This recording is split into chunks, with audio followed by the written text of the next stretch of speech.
Hey, welcome, good morning, and glad to have you with us once again for another Exiles TV. Bill Profito over there, Kevin Gallagher right here, and we got a lot to talk about over the next couple of hours. Indeed, we do. So, do you have any looters or burners or demonstrators? I went out and ran around the neighborhood yelling just to see if anybody noticed, and they didn't. A couple little yip-yip dogs got angry at me. I am actually quite proud that what demonstrations we had Sunday and Monday here in Baton Rouge were entirely peaceful. Those high school kids that organized it were so intelligent and so articulate, and I didn't catch which high school they went to. It doesn't matter. But those kids were terrific. Mm-hmm. I'm trying to track them down. I'd like to have them on with us. I'm very, very proud of our city because we didn't get led by people who aren't from our city. That happened during one of the Alton Sterling protests. We had people who came into Baton Rouge to create trouble, and well, by God, they made some. But we still, even with Alton Sterling, we managed to get through that relatively unscathed with, no burnings, no lootings, no deaths. Not so much for other cities, though, which is very troubling to me. We're hearing about a shop owner that was beaten to death while trying to protect his store. We've had several cops shot. Some are dead. It's very, very troubling. I don't know what anybody thinks any of this is going to accomplish. And I question whoever is behind it. Let's just say for the sake of argument, Bill, it's Antifa. Okay? And who is Antifa really? So, Antifa is mostly a bunch of kids that are college age, young people that are college age and maybe slightly older. But I don't think that they're organized. Somebody's organizing them, but that's a whole nother mystery. But what do they hope to gain by all the destruction? America, in the case of George Floyd, I think America was solidly behind George Floyd. Absolutely. And the black cause, if you will. Absolutely. Everybody was admitting that there is racial undertone, sometimes overtone, in the way we police in many cities, not every city, but many cities, in the way the criminal justice system works in some places, which is a good thing. I've been watching George's brother, and this morning he was upset. He said, "What do you think you're accomplishing with this violence? You're accomplishing nothing." You're dishonoring George's memory. He said that too. He said, "This is not doing anything for the memory of my brother. It's damn sure not going to bring him back." And he has a great deal of authority when he speaks, but it's only to those that are going to listen. Now, I couldn't catch the city because I caught the end of the report, but there is a large city police chief that went out to the demonstrators, and he said, "We are here to protect you, and we will work with you, but I would like to pray with you first." And about 10 of the leaders knelt down and prayed with this police chief in the center of the street. Now, you talk about diffusing a potentially bad situation. Was this the same police chief, rather youngish man, dark hair, glasses? He took off his weapon and handed it to another. Same guy. Took off his sidearm and he handed it to another cop, and he said, "Let's walk." And he walked with the marchers. Yeah. That was in Florida, I want to say. But it was a big city, wasn't it? Yeah. Baton Rouge size or larger. I understand people's anger, but destruction is certainly not going to win anybody over. Destruction is fear.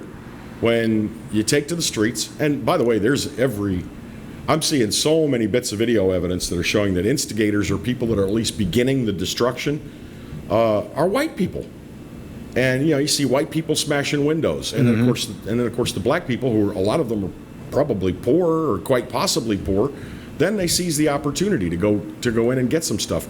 I don't condone that at all, but it seems to me like a lot of the really, really bad behavior is being exacerbated or triggered by behavior from outside influences, and that's a shame. That's a sad shame. Two other things that we heard this week, and I do believe that the good police chiefs all over this country are doing what former Chief Pat Anglade said to us on our podcast, that he used to instruct his officers when they went into a situation that could be volatile, that they could either make a friend or try to make a friend, or they could get into a fight.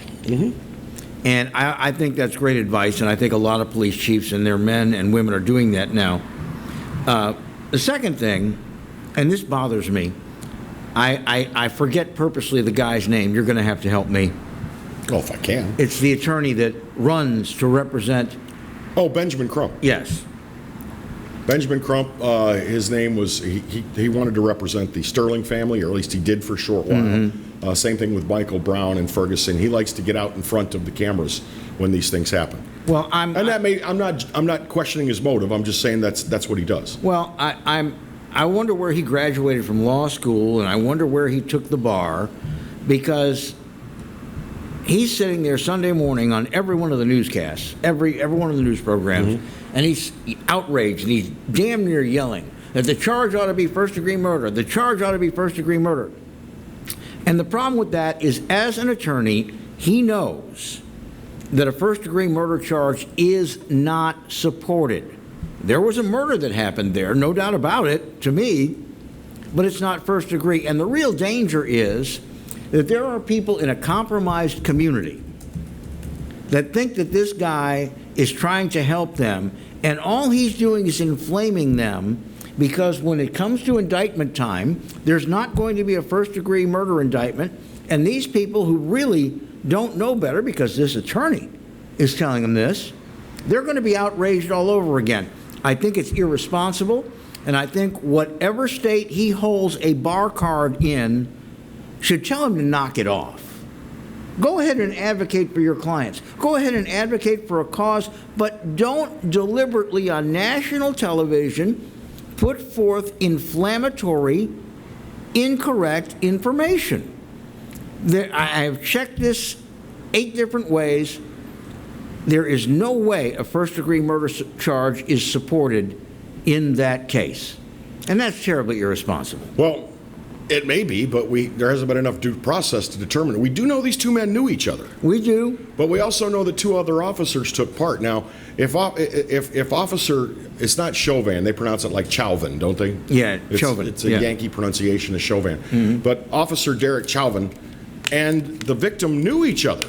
Now, did Chauvin know he was being called to deal with that particular man that he happened to know when the call came in? I don't think so. But if they knew each other and there was some animosity between them, there might be some argument for that. But just to say, well, there would be an argument. To say first-degree murder because you're upset with the crime itself. There would be an argument for second-degree, possibly.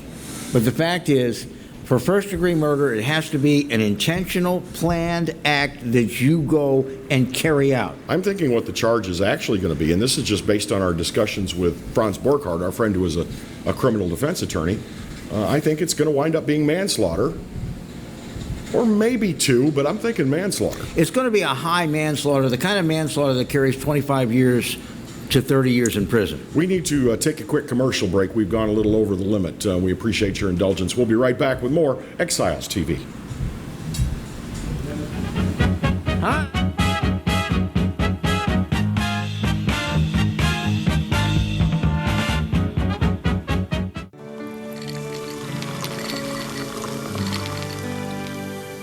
No one can stop me when I taste the feeling.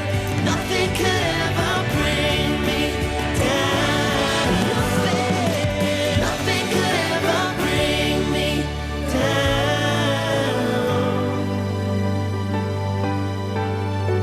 Taste the feeling.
guys, it's Debbie. It's time. I've got a brand new location. 10510 Airline Highway, Baton Rouge, next to After 5 Tuxedos.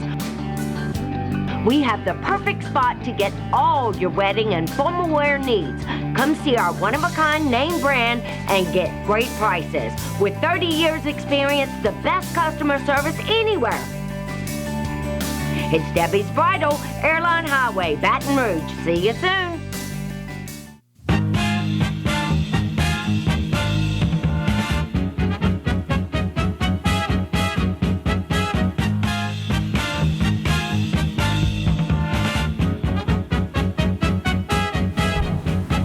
And we are back with Exiles TV. Glad to have you along with us. I'm Bill Profita. Oh, that's my cue. I'm Kevin Gallagher, I think. Go to a commercial break. You got to retrain him. Pretty sure. There is a tropical depression in the Gulf, and I got to tell you, that's pretty much depressing the hell out of me. We don't need that right now. I was watching the latest forecast. They expect this thing, which hasn't received a named storm status yet, but they expect it to meander around in is it the Bay of Campeche? Yes. The Bay of Campeche. I just love saying the Bay of Campeche. But they expect it to spend as many as 5 days just kind of meandering around west. Catching a little tan, having Yeah. a margarita. Yeah, there's some nice bars down there in the Yucatan. But then eventually, two of the models have it going, guess what? Due north. Due north. Now, so that means the Texas-Louisiana coast. the spaghetti models right now actually do look like the little fettuccine nests that you can buy. I mean, you all can't see this at home. Picture in your mind, if you will. Picture, if you will. Oh, yeah. You know the little fettuccine nests that you buy? See, that one that shows it going through the open Gulf and out into the Atlantic, I think that's unlikely. Well, but there's also some probability that it's going to cross back in the Pacific. Well, and there is a Pacific storm that could cross also at the southern end, not far from tropical storm or tropical depression. Not far from Tropical Depression 3, there is a Pacific storm making its way inland in Mexico, and they say could cross over into the Gulf and be one of the few cases where a Pacific storm has become an Atlantic storm. Do you have to change its name? Do you have to take it to small claims court? It changes its name to an Atlantic storm name. Really? Yes, it does. I know that much because Jay Grimes said so. Okay. And Jay is never. I was going to say Jay is never wrong, but that would be wrong. Jay is almost always rarely that would be wrong. Incorrect. Jay is sometimes right. No, Jay's on target. More, if you're wondering who we're talking about, those of you in New Orleans and Lafayette, we're talking about Jay Grimes, chief meteorologist for WAFB Channel 9. And good friend of ours. Yeah, personal friend of the program. Now, what is interesting in the main is that this thing developed and got tropical depression status on the very first day of hurricane season. Mm-hmm. That almost never happens. Now, if this thing does get name status, which there's no reason to believe it won't at this point, it'll become Tropical Storm, I love this name, Cristobal. Cristobal. Not Crystal Ball, Cristobal. Well, in Opelousas, it's going to be Crystal Ball. Yeah, Tropical Storm Cristobal is coming our way. Yipes. And the cicadas have come. Have you seen them? Have Yes. you heard them? Yes. Oh, yes. At nighttime, especially. Okay, so we got a pandemic virus. We have a tropical depression in the Gulf on the first day of hurricane season, and we have our swarm of locusts. Mm-hmm. If I see a horseman wearing black in my neighborhood, the shotgun is coming out. Yeah, there's some argument for the end times are upon us. I like the meme that's talking about how SpaceX managed to put 2 American astronauts launched into space. They've left the Earth. Good choice. We're gonna take another quick commercial break. Take care of some business. It's Exiles TV. We'll be right back. Well, shall we bring the ladies on? Yep.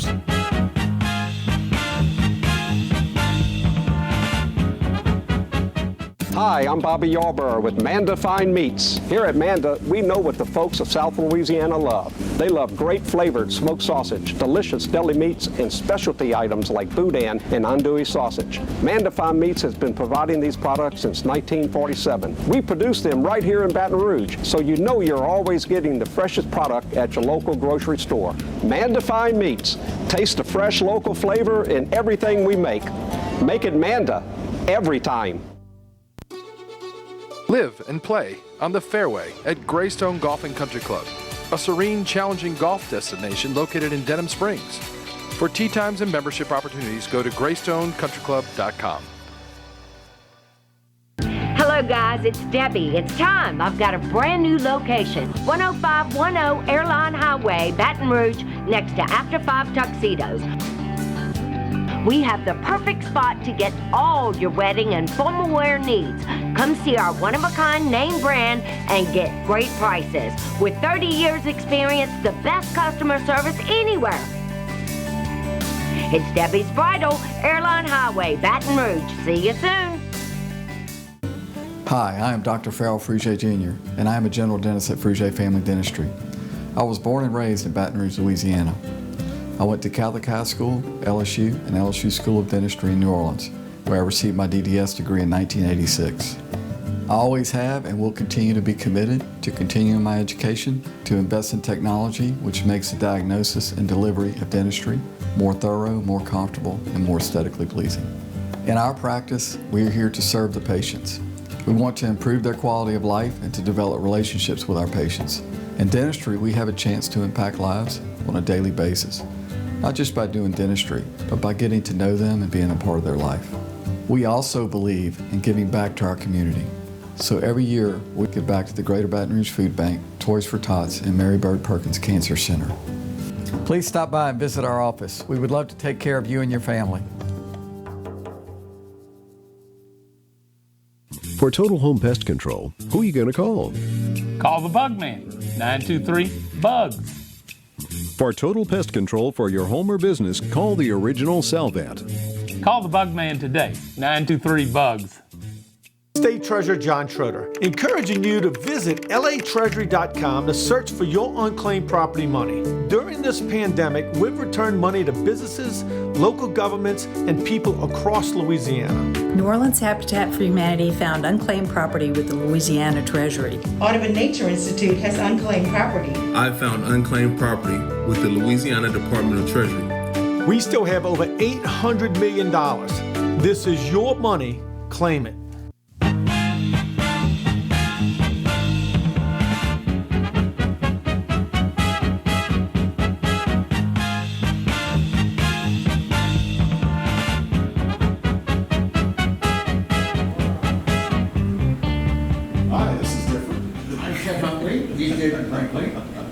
Welcome back. It's Exiles TV. Bill over here, Kevin here.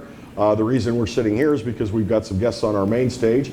We're going to talk a little bit about testing for COVID-19 and some advancements and some problems that there have been with COVID-19 testing. Bill? Yeah, now this is very, very interesting because I didn't know this until I saw a presentation at the Rotary Club of Baton Rouge that we had researchers here at LSU's Veterinary Medicine School that specialize in new viruses. They are world-renowned. And we also have medical doctors, this particular one who specializes in pathology, who said the testing we are doing is not enough to meet the demand. We're getting results back far too late to be clinically relevant. And so what these three researchers did was they developed and got certified a test, including the medium that holds the test for the laboratory, put a lab together to do testing here in Baton Rouge and sped up our process. And as far as we can tell, no other collaboration like this has existed until after this in the United States. So I would like to introduce Dr. Beverly Ogden. Dr. Ogden is a medical doctor. She went to Tulane Medical School, and she is a specialist in pathology 3 or 4 different ways, including clinical pathology. She is with the pathology group, is that correct? Mm-hmm. And then on the other side, Dr. Rebecca Christofferson. She is a virologist. She studies pathobiological sciences and is an assistant professor at the LSU School of Veterinary Medicine. I will not try to say that again. Another researcher, Dr. Stefania Cormier, could not be with us, but the three of them did something very, very remarkable and very notable here in Baton Rouge when we were in the throes of not getting enough testing for people to be able to be tested properly for the COVID virus. And we welcome you both. We're glad to have you. Thank you for having us. Dr. Christofferson, I want to start with you. It seems like this was your brainchild. You are like, you get deep, deep, deep into unique viruses, don't you? Yeah, so it wasn't quite my brainchild. This was most certainly a equilateral partnership, and we have to add one more partner to this, which is Dr. Bud O'Neill at Our Lady of the Lake and LSU Health Science Center. He was most assuredly a driving force in this. So it's a four-way partnership. My research interests are emerging viruses, and so I tend to try and pay attention to what's new on the radar or what's the weird one coming next.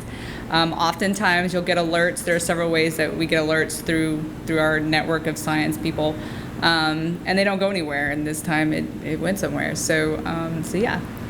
So you came up with the idea about let's develop a medium that we can use to test and a test for COVID? No, so the viral transport media was Dr. Cormier. She specializes in respiratory pathogens, and this is a respiratory pathogen. Usually I work with hemorrhagic fevers, which are a completely different ball of wax. But Steph had the expertise that she knew we were going to need these testing kits because there was already a shortage of several of the components. And so she was the one who worked with local hospitals and healthcare and was like, we can make that. And so that was her. That was all her. She knew exactly what to do because, again, I don't work with, usually I work with hemorrhagic fevers, not respiratory pathogens. Well, there's still time. Yeah.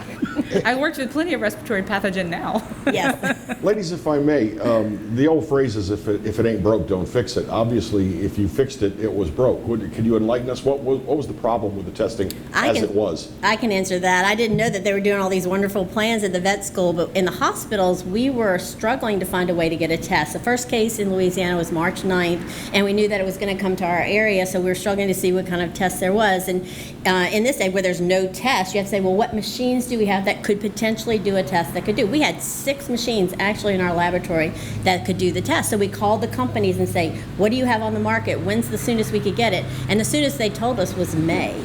And so that was the same for the other hospitals. The other hospitals didn't have 6 machines. Women's had a lot because we have a molecular biology lab. Mm-hmm. The other hospitals maybe had 2 or 3. No one had any hope of having testing anytime soon. So when it was fortuitous that we called, I heard that they were doing something at LSU, and I knew Dr. Cormier, and I said, I heard you're doing testing. Would you please do testing at Women's Hospital for us?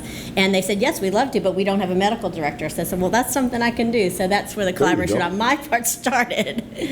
Right, and that was usually because we were struggling with the regulations at that point because we don't speak regulations, and so we had stared at this paper and this booklet that we had printed and just sort of cried a little bit, and she came and she's like, oh no, I got this, and sped that process up quite a bit.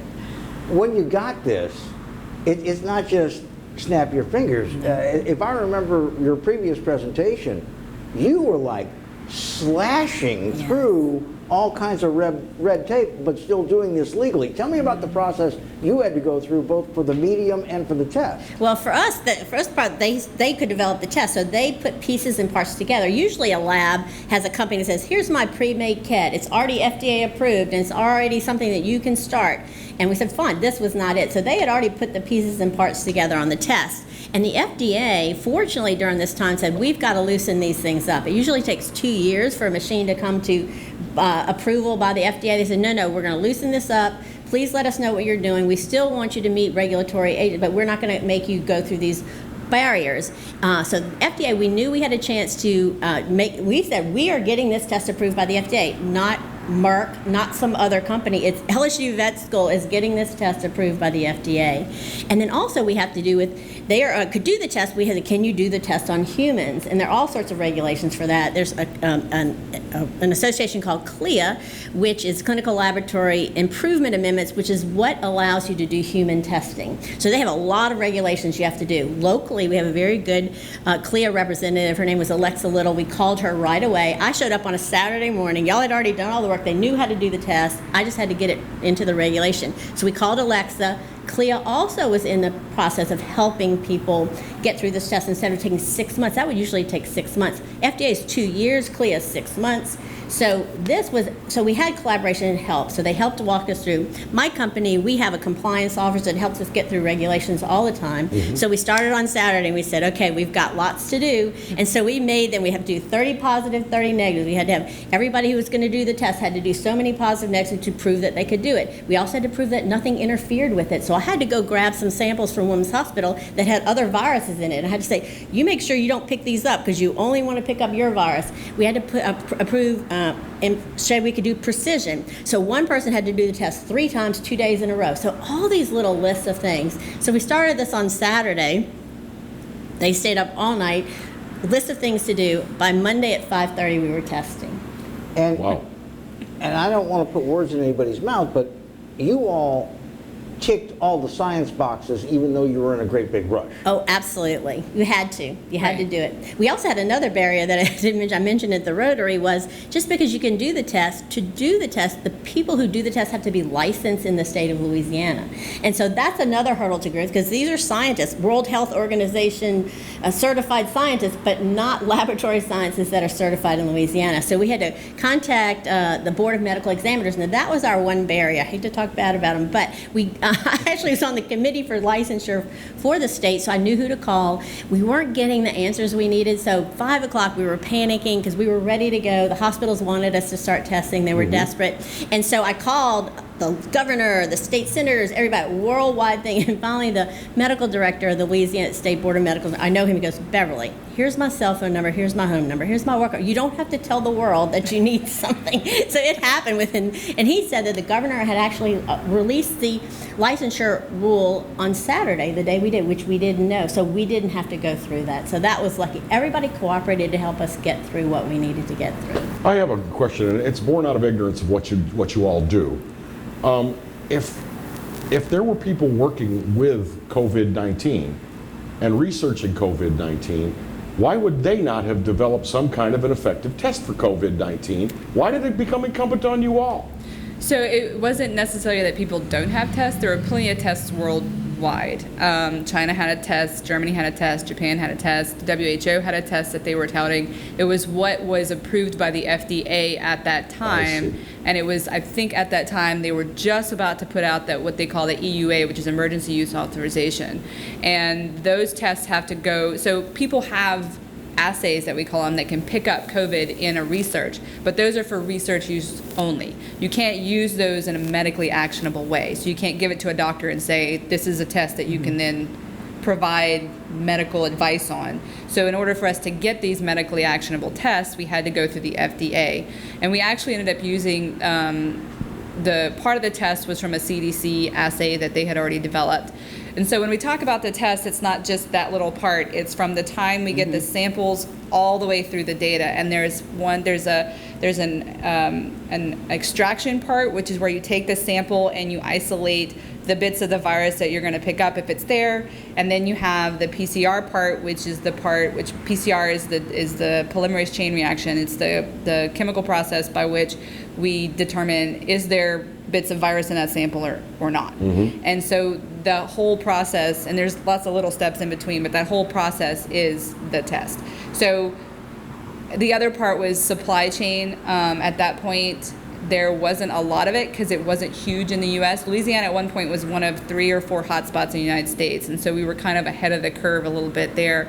And the U.S. was just ramping up their response, and so there wasn't a lot of things out there for us to get. We had managed to sort of proactively order, and still at that point we had some supply chain issues that we managed to resolve. But it was about trying to make sure that we had the supplies and that it worked. And so that was the whole process of But if they making haven't the thought of test. it earlier, though, they ordered we had to get the kit that says this is the virus, and they ordered 10,000 kits to do it. And that was way before anybody looked at it. And when Women's tried to go up live in April, we needed 2,000 to get started. They were back ordered.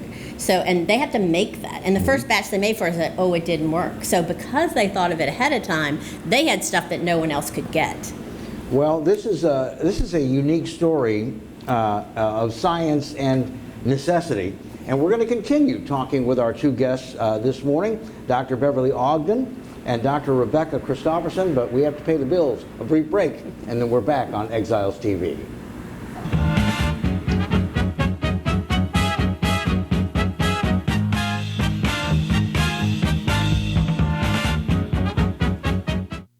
That's right, the Clarence Buggs Show is back, along with the Exiles, Bill Profita and Kevin Gallagher. We've put the band back together, South Louisiana's talk team, and it's only on the Pelican. 10 a.m. till 12 noon, right here on the Pelican.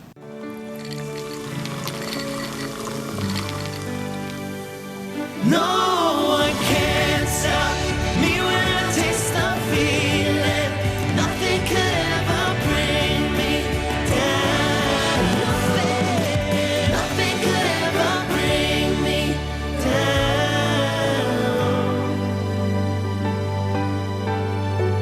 Taste the feeling. Bolello's Furniture and Appliances, your dependable independent. Depend on us for service, for selection, for price. Get huge Whirlpool savings. Shop now and save on Whirlpool appliances throughout the store. Plus, experience our price match guarantee and ask about special financing. You can depend on the know-how of people who live appliances every day. Bolello's Furniture and Appliances, your dependable independent with nationwide buying power. Hi, I'm Bobby Yarborough with Manda Fine Meats. Here at Manda, we know what the folks of South Louisiana love. They love great flavored smoked sausage, delicious deli meats, and specialty items like boudin and andouille sausage. Manda Fine Meats has been providing these products since 1947. We produce them right here in Baton Rouge, so you know you're always getting the freshest product at your local grocery store. Manda Fine Meats. Taste the fresh local flavor in everything we make. Make it Manda every time. Hello guys, it's Debbie. It's time. I've got a brand new location. 10510 Airline Highway, Baton Rouge, next to After 5 Tuxedos. We have the perfect spot to get all your wedding and formal wear needs. Come see our one-of-a-kind name brand and get great prices. With 30 years experience, the best customer service anywhere. It's Debbie's Bridal, Airline Highway, Baton Rouge. See you soon. Exiles from what you ask? Exiled from the radio. But now we're on your television. I'm Bill Profita. He's Kevin Gallagher, and they kicked us to the curb. But we're back. We are back with Exiles Television on the Pelican Broadcasting Network. We're going to bring you the newsmakers. We're also going to take your calls and give you great information. It's going to be the best damn radio show on television. Look for it on your cable system or download the app, PelicanSportsTV.com. I owed the IRS $10,000. The IRS garnished my wages. They put a lien on my house. I'm self-employed and didn't report all my income. They claim I owe a lot more than I do. The IRS is the most powerful collection agency in the world. They do not give up until you pay. I couldn't sleep. We were being audited. I called Tax Solutions Now, and a great big weight was lifted off my shoulders. I called Tax Solutions Now, and they got the IRS off my back. Tax Solutions Now had my wage garnishment lifted in 48 hours. Tax Solutions Now can get you help. Our agents know the rules, can stop the pain, and get you the best deal. Tax Solutions Now saved my business. I qualified for the Fresh Start program. I paid less than I owed. We connect you with a team of former IRS agents and tax professionals who get the IRS off your back. Time is running out. Call Tax Solutions now. Call 800-778-4345. 800-778-4345.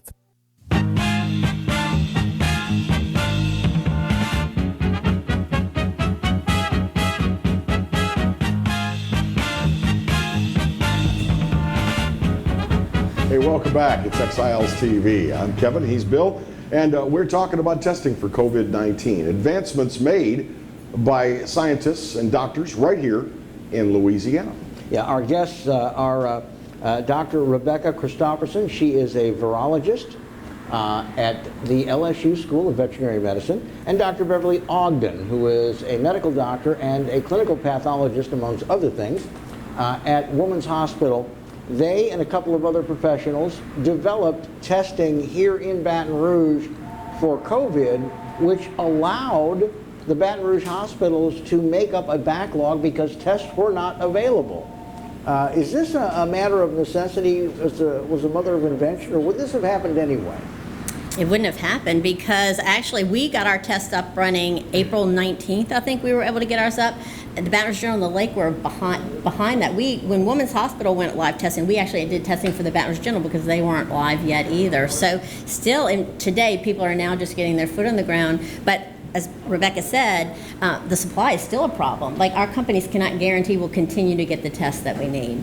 Well, when you're making your own, that becomes less of a problem. Making her Well, you still have a supply chain issue, right? Yeah. So it's not, we didn't make everything from scratch. We still have to order components from companies. Yes. And so there was still, and some of them are part of routine COVID tests. So it wasn't it wasn't like a whole bunch of novel work. It was just we put the puzzle together. So yeah, and we were always signed on to be a Band-Aid, really, to sort of ease the stress on hospitals and manage that until they were able to fly away and be independent as they are now. Yeah. But the problem for us was initially the government said they said at the beginning, we want all the testing to be centralized. So they told every company, all those 6 companies I told you about, they told them send everything to the federal government. We're going to centralize the tests, and they picked LabCorp and Quest as the 2 labs that they were going to designate. So all the companies says, I can't send to you because they've told me to send everything to LabCorp and Quest. And at that time, LabCorp had a capacity of 2,500 tests a day. And that was at the very beginning, and they were getting 10,000 tests a day. We had to contract with them because we had no one else before this started. The turnaround time was over 14 days, and that's very much clinically irrelevant. The patient has either done better or gotten worse. But the main thing, as Becky can tell you, was not knowing what the patient has really takes a toll on expenses and morale in a hospital.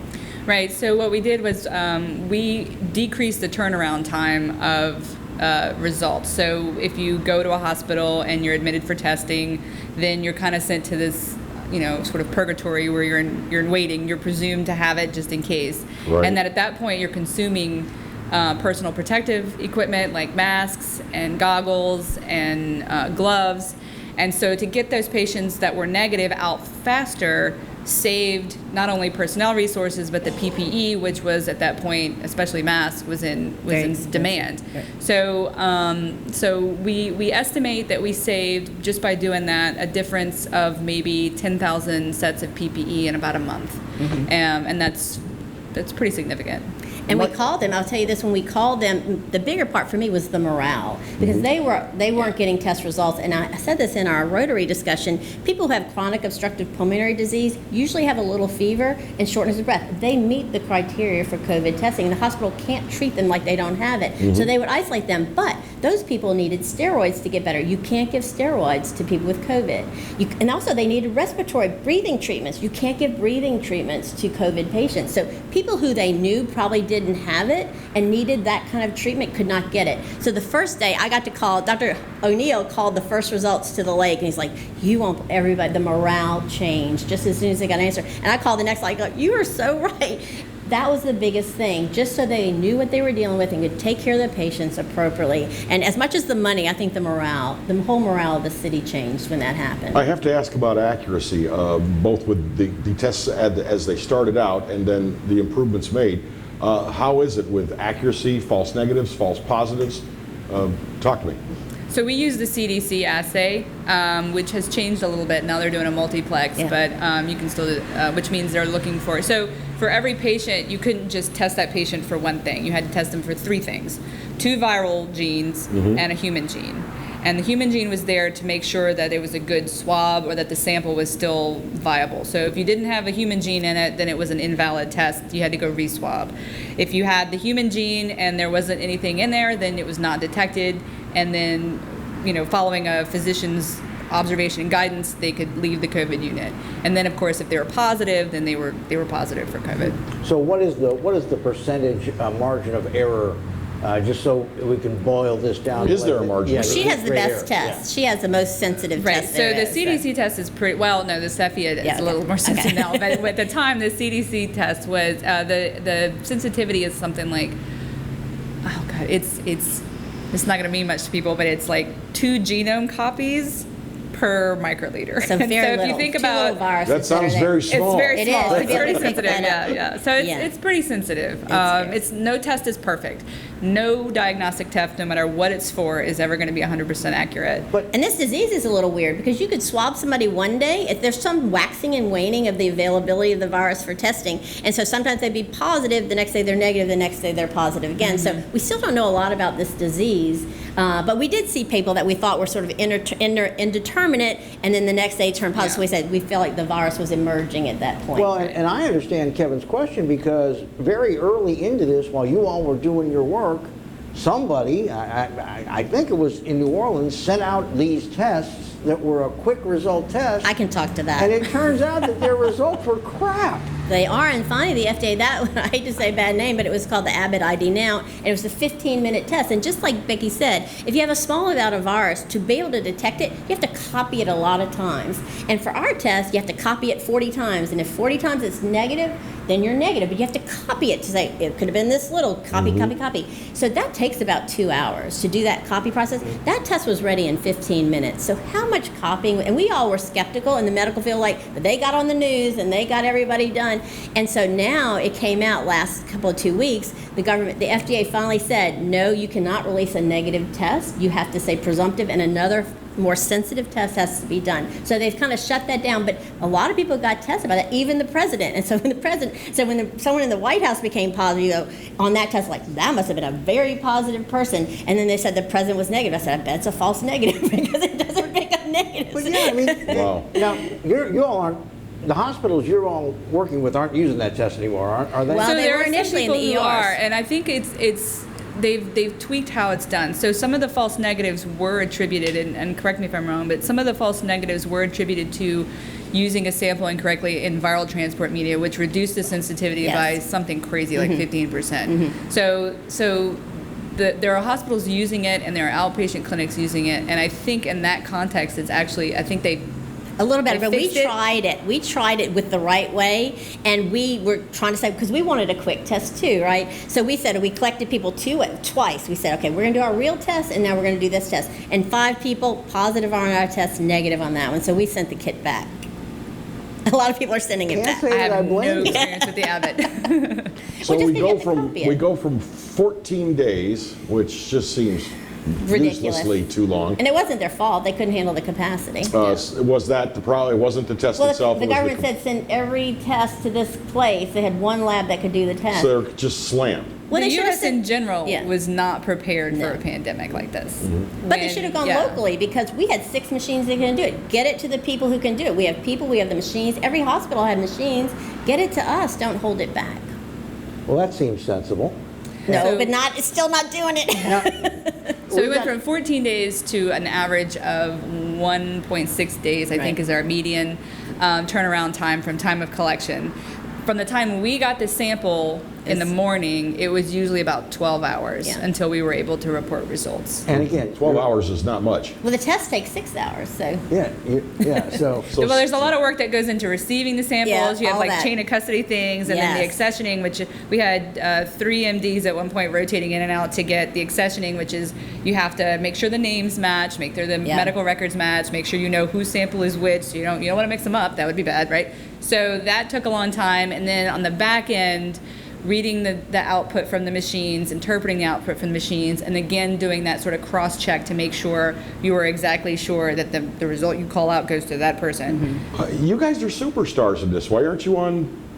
Why aren't the networks clamoring to talk to you. When we first started, everybody said, "Oh, the hospital said we need to advertise." We're like, no, don't advertise it. We got to get our stuff together. Yeah, We want to make we sure were in the lab. Everybody knew we were there. That 12 we wanted hours to a know. day. Yeah, we were tired, and the hair salons were closed, and we were still vain women. So there's that, right? So You have people for that. but people did But they find were out all about it. closed. People did find out about it. They did find out, and we have appreciated the what do you call it? I don't know. We need to call press, our I guess. friends at But it's been it was gratifying. We were very glad to help, and it actually has been. I got to meet Bev, and I got to meet a whole bunch of other cool people to work with. And we have a lot of research projects we started because of it. It was something that we knew we could do, and it was something that we knew our community needed. And we're all from here, born and raised in Louisiana, and it was just all of us have at least 12 uncles and aunts in healthcare. So we have got a break coming up, and then we're going to have a few minutes to wrap it up with you. And I want to talk about the laboratory, River Road Laboratory, just to get an idea of that end of it before we wrap it all up. We are talking to 2 of 4 extremely proactive researchers and physicians who actually took the COVID testing problem into their own hands and developed a solution right here in Baton Rouge, and we think it's pretty unique. We hope you do too.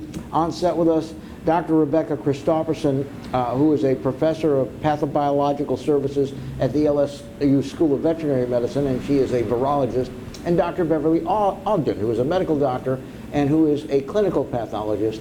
We'll be back in a moment on Exiles TV.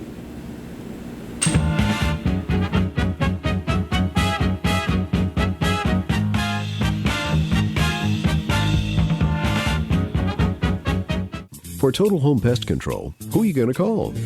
Call the Bug Man, 923-BUGS. For total pest control for your home or business, call the original Salvant.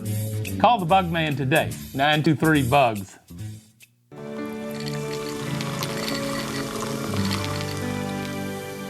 No one can stop me when I taste the feeling.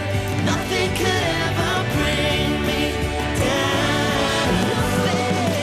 Nothing could ever bring me down.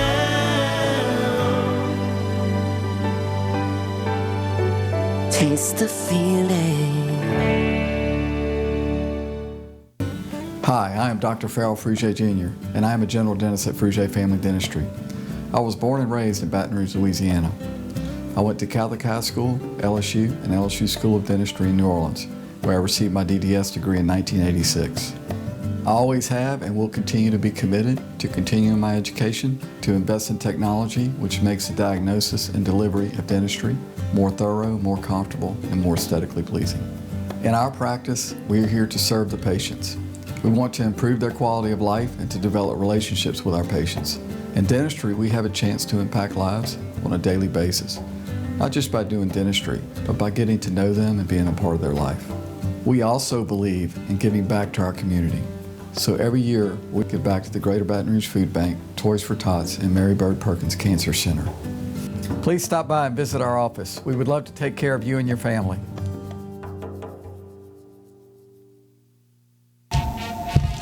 Clarence Bug Show.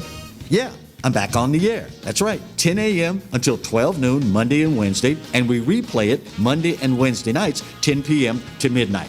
Check us out online. You can watch it live at PelicanSportsTV.com, or better yet, why don't you just download the Pelican Broadcasting app? That way you can take it with you anywhere you go. That's right, the Clarence Bug Show. Tell you what, oh, wait, gotta run, gotta go, bye. From appetizers, pasta dishes, and entrees, La Contea takes pride in preparing all the Italian cuisine we know you love. Enjoy live music every Thursday through Saturday from 6 to 9, happy hour weekdays from 3 to 6, and brunch on Sundays from 11 to 2, as well as dinner portion-sized lunch specials for under $10. Visit our website to view our menu and book a party or meeting in our large banquet room. Once you try La Contea, your Italian dining will change forever.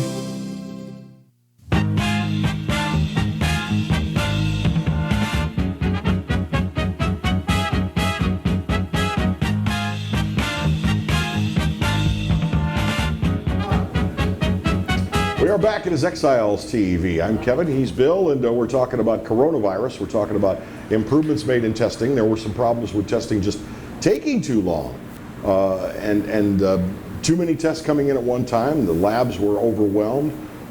These ladies, our guests, two doctors, have been part of a team that has found a way to improve that, get results a heck of a lot faster, and I think more accurately too, because I think that's the one thing a lot of people have been concerned with, Bill, is are the tests accurate? Well, the yeah. numbers that were being reported, are they accurate numbers? Can we rely on those? Yeah, and I mean, this has just been some good old LSU and Baton Rouge ingenuity at work.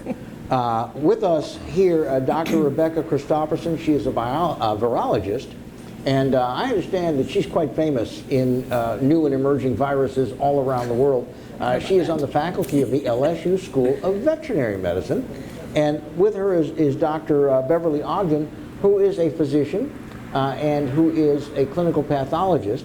And there are two others that were involved in this, but basically they put together a test kit, got it approved, got the lab up and running, and now instead of waiting 14 days to know if you've got COVID, you knew, or your physician knew, within about 12 to 18 hours, which is amazing. So tell me about River Road Laboratory. Is that a physical entity, or is that the collaboration of all the labs that you all found that had the right equipment to do these tests? It's the latter. It's the collaboration. The physical place we did this was the LSU School of Veterinary Medicine, that's where my laboratories are. Mm-hmm. And we did it there because one, that's where Steph and I live, and two, we have a high containment lab. So I work on high containment viruses, and so we had what's called a BSL-3, and that's just a little more containment. We wear the full getup with the PAPR, which is the self-contained air purifier. That's not necessary for COVID because it's a diagnostic test. But since we had it and since we were comfortable doing it, we went ahead and elevated that just for extra protection of everyone. And that's what I do on a regular basis. And so it wasn't actually anything new for me. So that was the physical space. And then we had some other labs that we were using for like the viral transport media because that needed to be sterile. But River Road Testing Lab is in itself just like the brainchild of, a bunch of crazy people who got together. Well, yeah, I think that it's interesting that you basically gave it a name as you were going through the approval process, because I was picturing, guys in skinny black ties driving black Suburbans going in and out of something that's got blacked out gates where you got the test? River Road Testing. You got the tubes? It was like that. We tried to get that, but they were out of skinny ties. Yeah, they were, yeah. Do you mind doing some more educating for my benefit? Early on we talked about the medium that the sample is tested in. Why is that important? And I understand that was Dr. Cormier's specialty, but if you can speak for her, why is that important and what changed? So viral transport media is pretty ubiquitous. There are several different types, and it's just the recipe. And it's stuff that we use in the lab every single day we grow viruses because we need them for our research, and so we need to learn how to make them happy. And so we use viral transport media. It's got nutrients in it for any cells that are in there to sort of kind of keep the virus intracellular, and it's also just got stabilizers and buffers to keep the other stuff that's in the samples, which is like enzymes and all these little things that want to chew up the virus, kind of protect the virus a little bit from that. So it just sort of stabilizes the samples so that when you transport it, anything from a couple hours to 24 hours if you have to send it to a commercial lab, the sample remains viable for testing. Yeah, the problem is for us, I'll tell you, we had viral transport media that we used for our test, pre-packaged, you buy it, you could not find it anywhere. Today, I can't even find it. All the media that's being supplied in this city is still coming from that And lab. you had to get that approved by the FDA. Well, we had to too. test it out. We had to say, because there's, like my company that I got to say, it was already pre-printed, you can use this media, it's perfect for it. We was like, well, nobody told us this, so we had to prove it was a good media. So we had to take the media that the state had, run that test, and also run that same person on that media. So we had to prove that media was good for this test. Even though we knew it was good for a virus, that's not good enough for the FDA and CLIA. They want to know it's good for this test. Mm-hmm. I'm going to ask you this question, not because I want to embarrass both of you or your colleagues on this, but basically, you all have done all of this pro bono. Yeah. Yep. You're not making any money off of this. We didn't. Do you intend to? Somebody needs to give you a big fat grant. Well, there you go. The city, I'll tell you, this is another thing where the city came together. You know, the Baton Rouge General and the Lake were desperate. And so they were helping. There's something called the Baton Rouge Health District, and they were part of that. The Baton Rouge Clinic as well. They were all desperate. And they heard about this, and they did everything they could to support it. So the Baton Rouge General usually takes a long time to get money. We needed a robotic arm that they needed to help do this many tests a day. And the Baton Rouge General actually wrote the check for $47,000 and bought that arm for them. Good for them. Yay. Yeah, they And the did. Baton Rouge Area Foundation as well. And the Baton Rouge, I think they're going to Baton Rouge Area Foundation. But like for us, when we were doing the CLIA thing, the CEO of RLA Lake, Scott Wester, paid for our CLIA license with his credit card. So, I mean, that's the kind of thing it was. It was really just this homegrown, everybody get together. We had so many emails going. Those 2 days, we had so many emails through all these people that wanted to make it happen. And I tell you, the hospital spoiled us rotten. I had to tell them to stop feeding us. I gained 5 pounds. Yeah, I know. But then they did send data analysis. So then it was just a small group. But then they said, what do you need? We need data. Because the doctors were putting in the data. The doctors were accessioning. So the Lake and the General did start sending people. And women started sending people to help them do the other stuff that they didn't have to do. Well, what I think is terrific, and it's not unique, is the stories of all of these people that basically cut through the bureaucracy. Yes. You know, Scott Wester just pulling out his Visa card instead of putting in a paperwork requisition and having, because time was of the essence. And I'll bet his is not the only story like that. No, Edgardo from the General did that $47,000 check through one PO. He just wrote it because the hospital could do that for We named them. our machine after him. Yeah, it's called the Edgardo. What's next? I mean, you all have got this wonderful synergy. I can see it in your faces. I can hear it in your voices. Well, we have a lot of research projects. We have a lot of research projects going. We have several prospective research projects going, especially Dr. Cormier, because respiratory viruses are her bread and butter. And so they've got a lot of things that they want to do together. River Road Testing Lab, as it was, we closed because we were only ever meant to be a Band-Aid. And like we said, it was a small group of people there every single day. It was me and my graduate students. I have 3 graduate students, Steph and her postdoc, and a research associate or 2. And it was about 10 people who were there every single day doing this.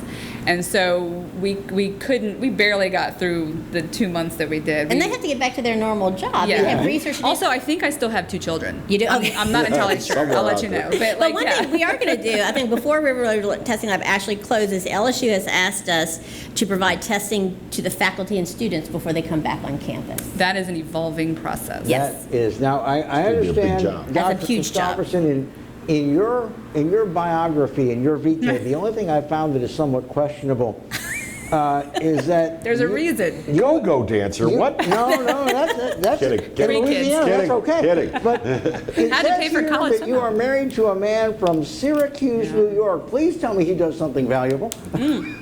Yeah, he's in cybersecurity, and he makes sure that I still have 2 kids, so there's that.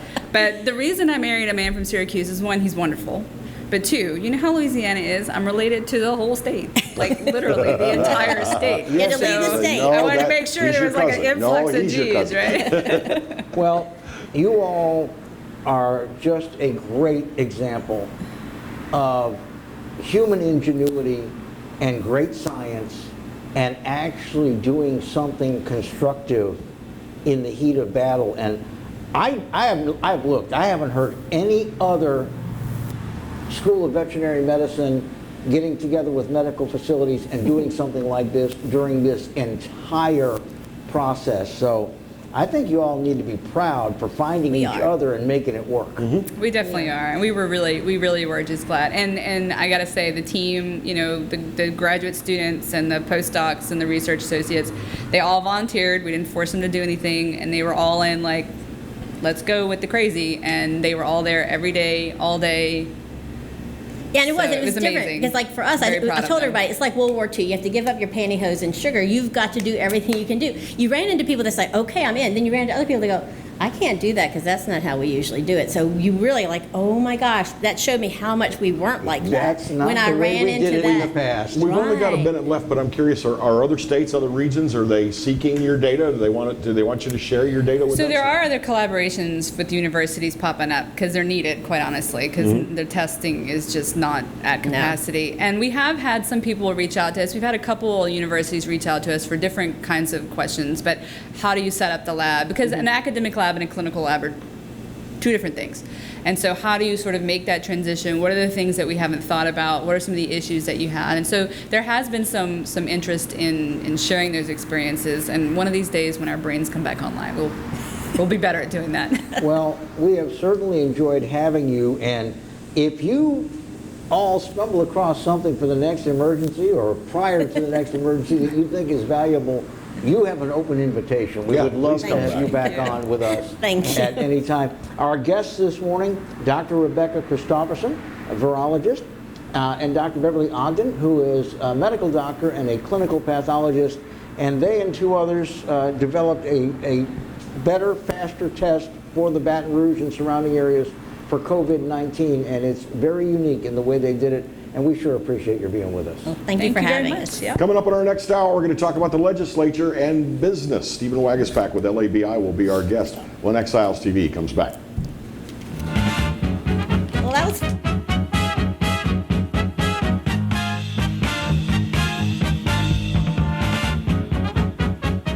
Belello's Furniture and Appliances, your dependable independent. Depend on us for service, for selection, for price. Get huge Whirlpool savings. Shop now and save on Whirlpool appliances throughout the store. Plus, experience our price match guarantee and ask about special financing. You can depend on the know-how of people who live appliances every day. Belello's Furniture and Appliances, your dependable independent with nationwide buying power. From appetizers, pasta dishes, and entrees, La Contea takes pride in preparing all the Italian cuisine we know you love. Enjoy live music every Thursday through Saturday from 6 to 9, happy hour weekdays from 3 to 6, and brunch on Sundays from 11 to 2, as well as dinner portion-sized lunch specials for under $10. Visit our website to view our menu and book a party or meeting in our large banquet room. Once you try La Contea, your Italian dining will change forever. Exiles from what you ask? Exiled from the radio. But now, we're on your television. I'm Bill Profita, he's Kevin Gallagher, and they kicked us to the curb. But we're back. We are back with Exiles Television on the Pelican Broadcasting Network. We're going to bring you the newsmakers. We're also going to take your calls and give you great information. It's going to be the best damn radio show on television. Look for it on your cable system or download the app, PelicanSportsTV.com. Hello guys, it's Debbie. It's time. I've got a brand new location. 10510 Airline Highway, Baton Rouge, next to After 5 Tuxedos. We have the perfect spot to get all your wedding and formal wear needs. Come see our one-of-a-kind name brand and get great prices. With 30 years experience, the best customer service anywhere. It's Debbie's Bridal, Airline Highway, Baton Rouge. See you soon.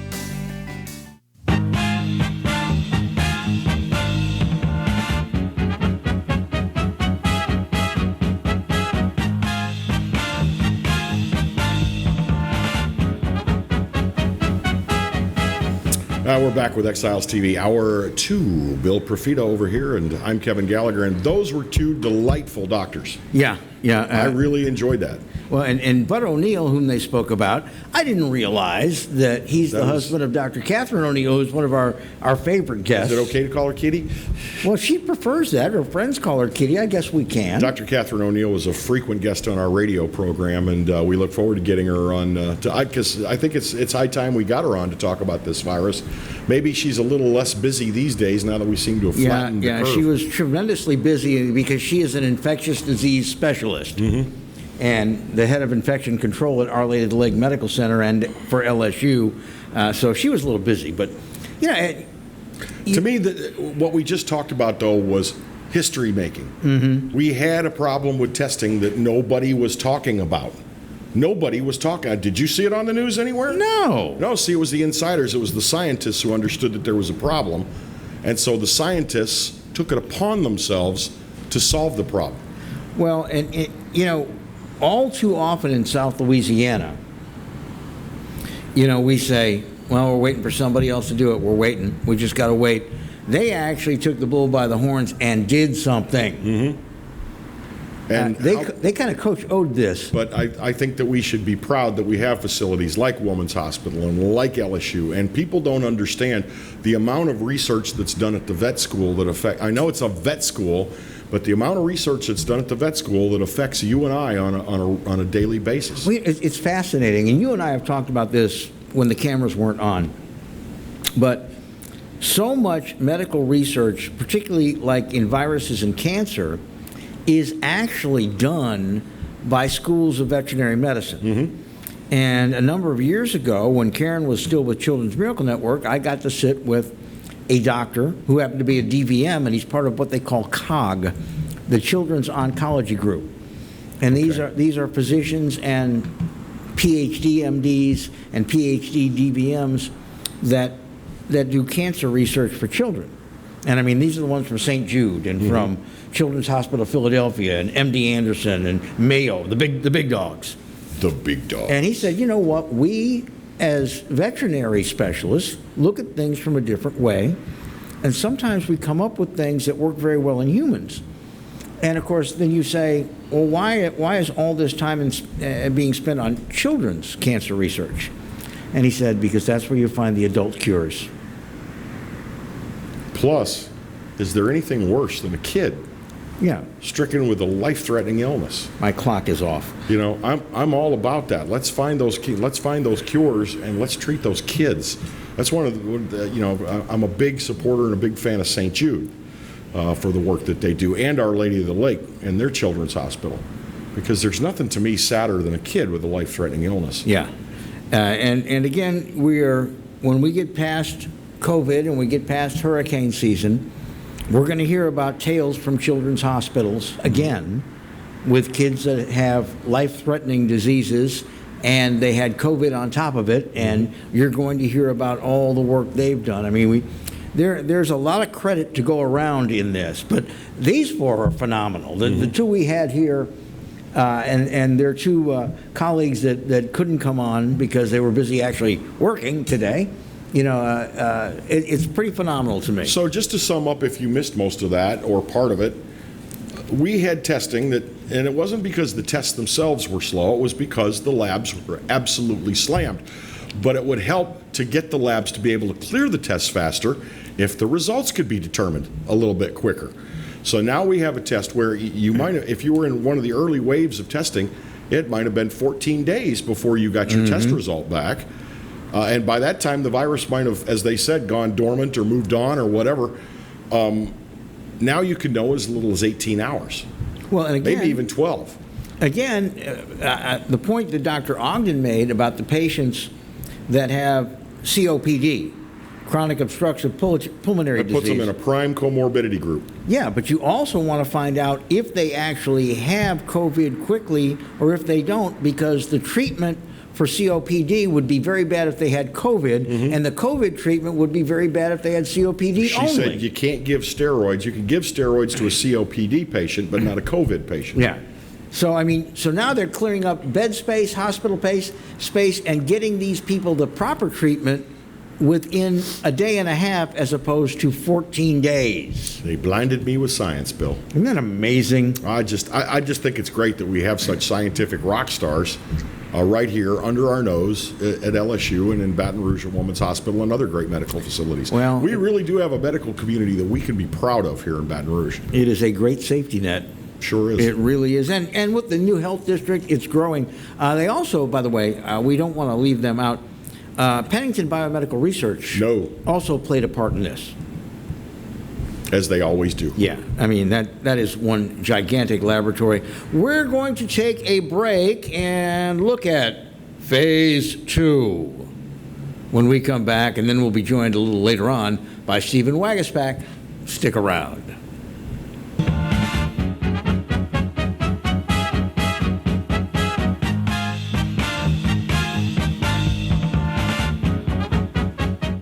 Hello guys, it's Debbie. It's time. I've got a brand new location. 10510 Airline Highway, Baton Rouge, next to After 5 Tuxedos. We have the perfect spot to get all your wedding and formal wear needs. Come see our one-of-a-kind name brand and get great prices. With 30 years experience, the best customer service anywhere. It's Debbie's Bridal, Airline Highway, Baton Rouge. See you soon.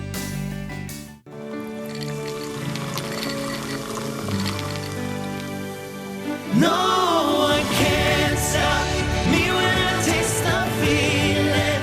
Nothing could ever bring me down. Nothing could ever bring me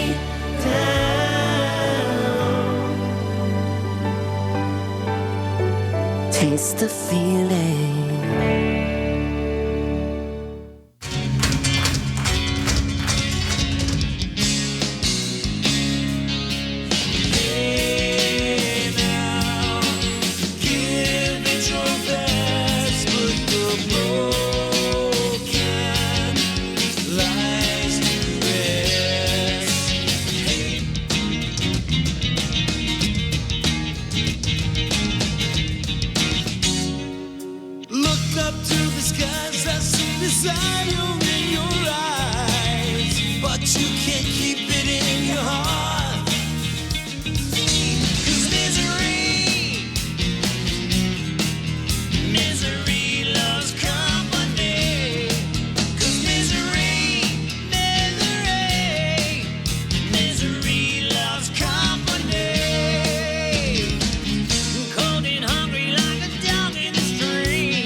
That's right, the Clarence Bug Show is back, along with the Exiles, Bill Profita and Kevin Gallagher. We've put the band back together, South Louisiana's talk team, and it's only on the Pelican. 10 a.m. till 12 noon, right here on the Pelican. Hi, I'm Bobby Yarborough with Manda Fine Meats. Here at Manda, we know what the folks of South Louisiana love. They love great flavored smoked sausage, delicious deli meats, and specialty items like boudin and andouille sausage. Manda Fine Meats has been providing these products since 1947. We produce them right here in Baton Rouge, so you know you're always getting the freshest product at your local grocery store. Manda Fine Meats. Taste the fresh local flavor in everything we make. Make it Manda every time.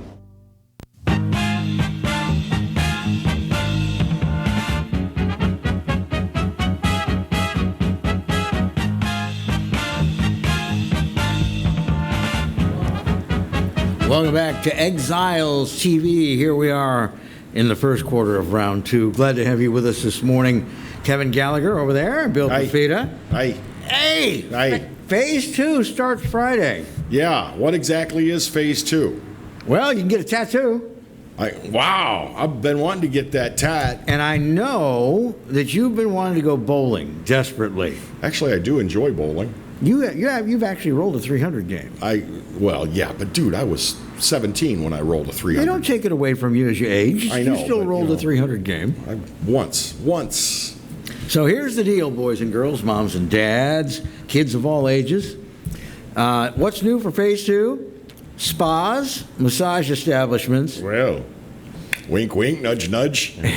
Licensed therapeutic massage. Happy. And esthetician services can open. Tattoo parlors. Mm-hmm. Pool halls, bowling alleys, and skating rinks. Event we centers. have a lot of clicks. Clicks. And what's the other one? There's one over on Sherwood. We don't really, pool halls are no longer a thing like they used to be.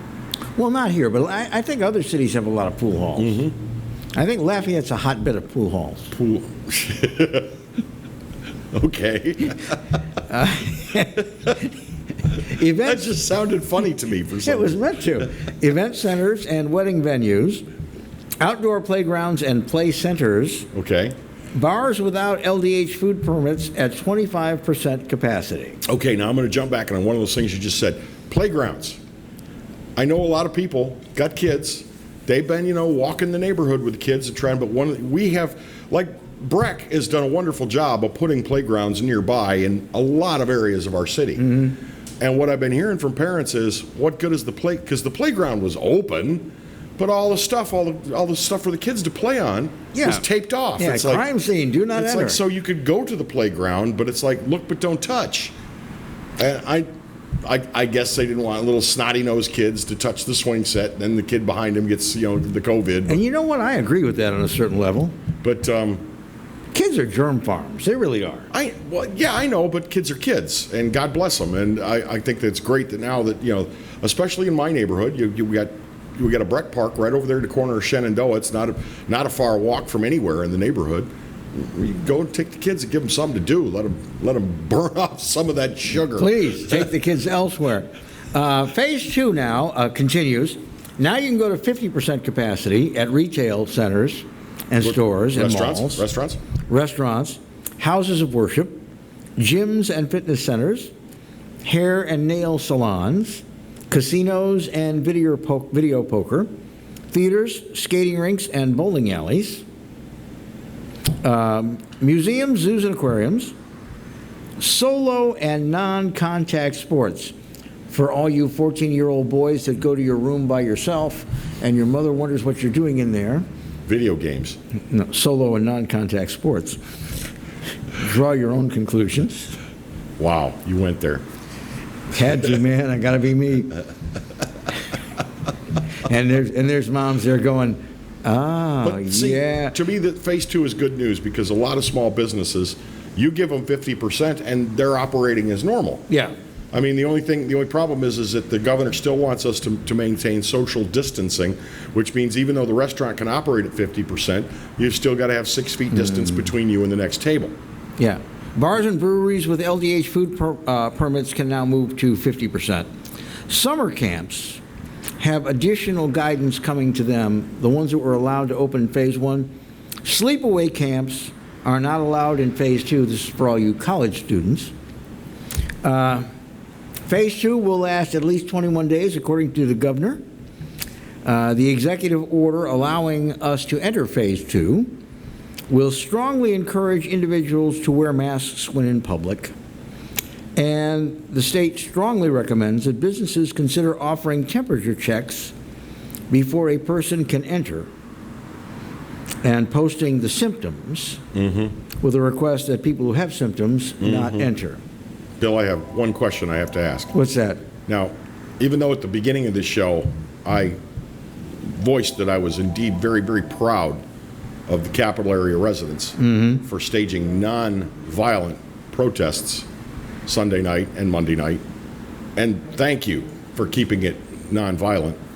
Doesn't that just blow phase 2 right out of the water? I mean, haven't we reached a point now pretty much where people are just doing what they want anyway? I think we have. And it's like, I'm sorry, Governor Edwards, but we're tired of this and we're going to go about our lives. Well, but a lot of this is kind of, I would take pause. For example, I don't want to go into a haircutting place where there's 35 people milling around and one stylist comes to tell the other stylist something while they're, over me, and there's a lot of fumes being passed, okay? So I think phasing it in makes sense for me, and I'm glad for that. As far as the playground, they're worried about the touch points. It's outdoors. And well, in the latest, it's just kids. We can lose a few and make more. They look just like you. Look, it's outdoors. We know that heat and exposure to the elements is not good for COVID-19. I don't understand why it's like, by all means, during the last 9 weeks when we were all asked to stay home and do nothing, and our kids weren't being sent to school, it would have been nice to be able to send them to the park or take them to the park. But, it's like, well, kids enjoy the park. You can't play on the swings. You can't crawl up on the jungle gym. But and now the latest research, and there's nothing sinister about this because the further on we get, the better research gets, are proving that these touch point infections are very, very minimal. Unless it's actually wet with somebody's sneeze or cough or saliva, chances are a touch point is almost infinitesimally small in terms of infection. In other words, if you touch it, you don't go, ew. And then stick your hand in your mouth. There's probably not what you say, ew. Now, what they ought to do at all these... It's not going to happen. You know what would be smart at all these playgrounds and all that is put some of those hand sanitizer dispensers in and Yeah. teach the kids before you go on that. You use it. When you come back off, you use that. It'll get them into the habit. I agree 100%. I was going to go get that Morning Exiles tattoo, so now I'm up for it. You think so? Mm-hmm. Let's both get them. We'll be like Starship Troopers. It's kind of like the shorty tattoo joke. You know that joke, right? Yeah, well, we're not going to share that joke. What we are going to do is take a quick break. Thanks very much for watching this Exiles TV, and we'll be right back.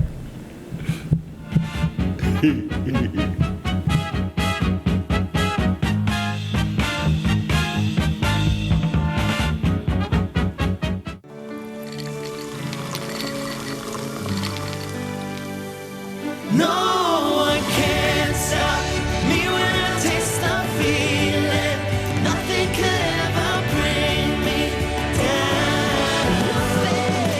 Nothing could ever bring me down.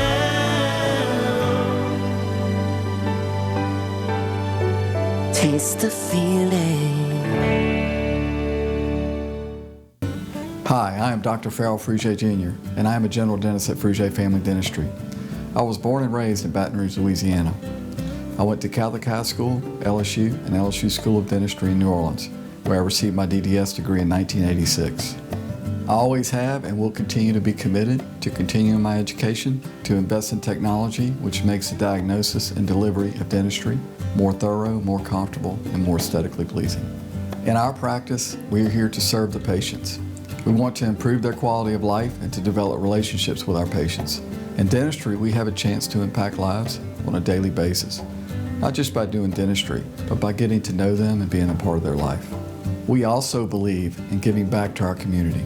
So every year, we give back to the Greater Baton Rouge Food Bank, Toys for Tots, and Mary Bird Perkins Cancer Center. Please stop by and visit our office. We would love to take care of you and your family. Hello. Hola. 你好. Experience what the Baton Rouge International School can offer your children. Now welcoming displaced students for short and long-term stability. Hello, guys. It's Debbie. It's time. I've got a brand new location. 10510 Airline Highway, Baton Rouge, next to After 5 Tuxedos. We have the perfect spot to get all your wedding and formal wear needs. Come see our one-of-a-kind name brand and get great prices. With 30 years experience, the best customer service anywhere. It's Debbie's Bridal, Airline Highway, Baton Rouge. See you soon. Hi, I'm Bobby Yarborough with Manda Fine Meats. Here at Manda, we know what the folks of South Louisiana love. They love great flavored smoked sausage, delicious deli meats, and specialty items like boudin and andouille sausage. Manda Fine Meats has been providing these products since 1947. We produce them right here in Baton Rouge, so you know you're always getting the freshest product at your local grocery store. Manda Fine Meats. Taste the fresh local flavor in everything we make. Make it Manda every time. Clarence Bugg Show. Yeah, I'm back on the air. That's right, 10 a.m. until 12 noon, Monday and Wednesday, and we replay it Monday and Wednesday nights, 10 p.m. to midnight. Check us out online. You can watch it live at PelicanSportsTV.com, or better yet, why don't you just download the Pelican Broadcasting app? That way you can take it with you anywhere you go. That's right, the Clarence Bugg Show. Tell you what, oh, wait, gotta run, gotta go, bye. From appetizers, pasta dishes, and entrees, La Contea takes pride in preparing all the Italian cuisine we know you love. Enjoy live music every Thursday through Saturday from 6 to 9, happy hour weekdays from 3 to 6, and brunch on Sundays from 11 to 2, as well as dinner portion-sized lunch specials for under $10. Visit our website to view our menu and book a party or meeting in our large banquet room. Once you try La Contea, your Italian dining will change forever.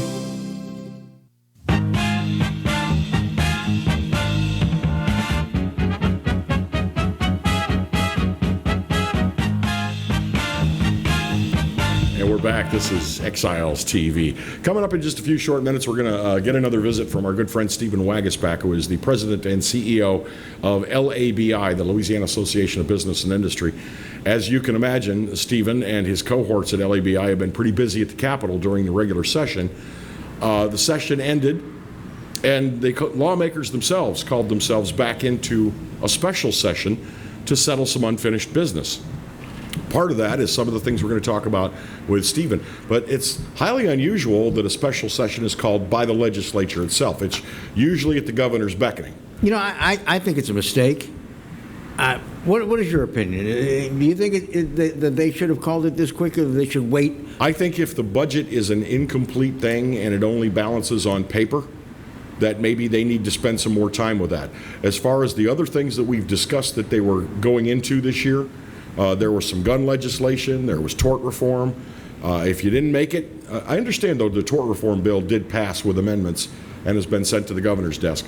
Tort reform was one of the big topics that people argued about. We'll talk about that with Stephen.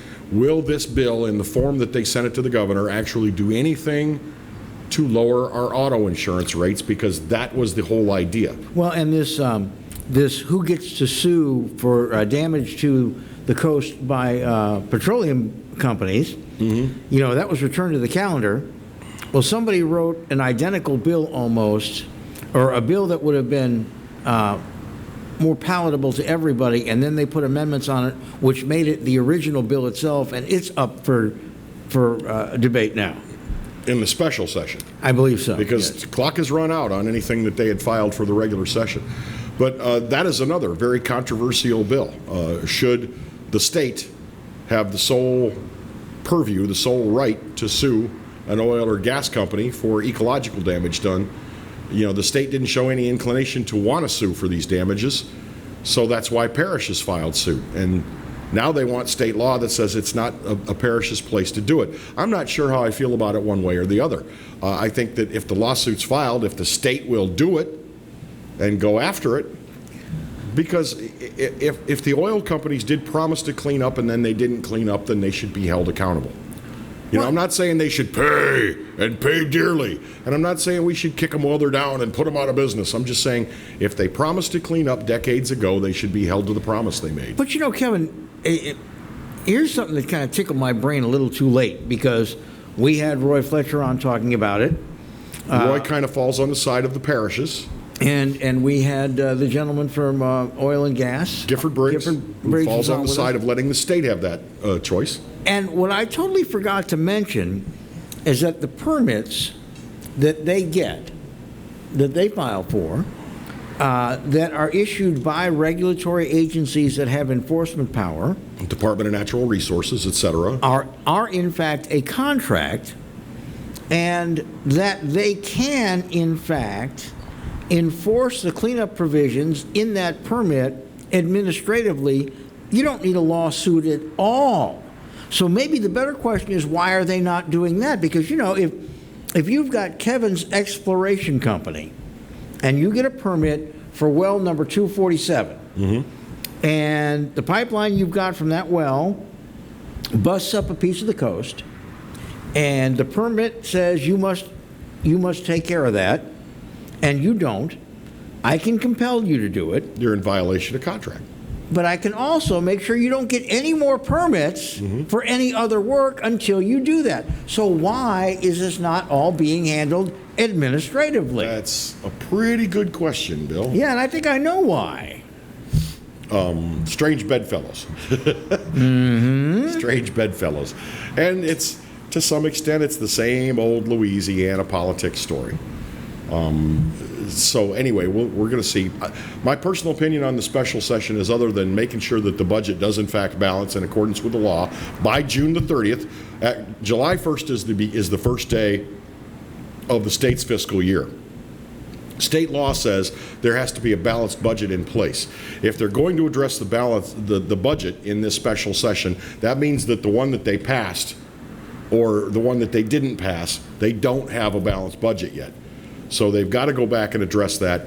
That should be job one, maybe the only job. Everything else can wait. Tort reform, it's waited this long, and there's a lot of doubt whether or not the bill will actually do anything. Have they been given the numbers yet? Has the Revenue Misestimating Committee given them their magic? They met on May 15th, and they got, you know, we kind of sort of think it's sort of kind of generally right around $1 billion that they were short. But it hasn't been real public how much has been cut, if any, and have they got a balanced budget? I'm thinking that they had to sine die at the end.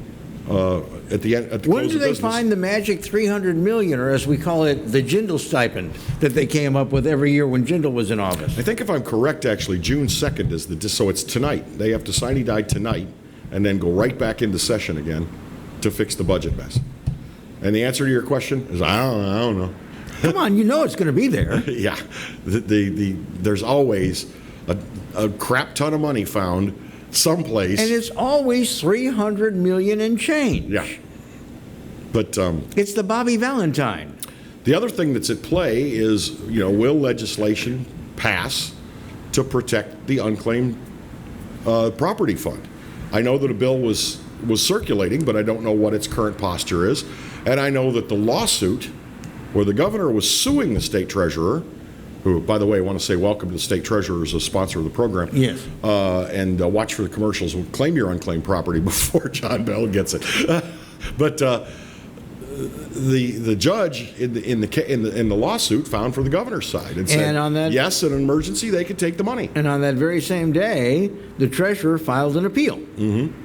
So while that lawsuit may have been ruled in favor of the governor being able to sweep some of that money, it's not all of it, some of it, by the way, it won't happen while the appeal's going on. Right. Well, this thing is still up in the air court-wise. It can't happen. Yeah. So, I don't think that they should use unclaimed property. There's a few monetary practices that conservatives have a problem with. They had a problem with it when Governor Jindal did it again and again and again and again, and that's to use non-recurring money to pay for recurring expenditures. When, like for instance, the money that the state's going to get for COVID-19, should that be used in the budget to pay for things that come up every single year? Well, no. And that's the whole thing. Unclaimed property is exactly that. It is someone else's property. And yeah, it's not the state's money to play with. The state is a trustee, a custodian, if you will. Yeah, of those funds until such time as that person shows themselves and says I want this, or never shows themselves, and there would be enough time to assume that they are deceased. But the state can use it now to make money as an investment.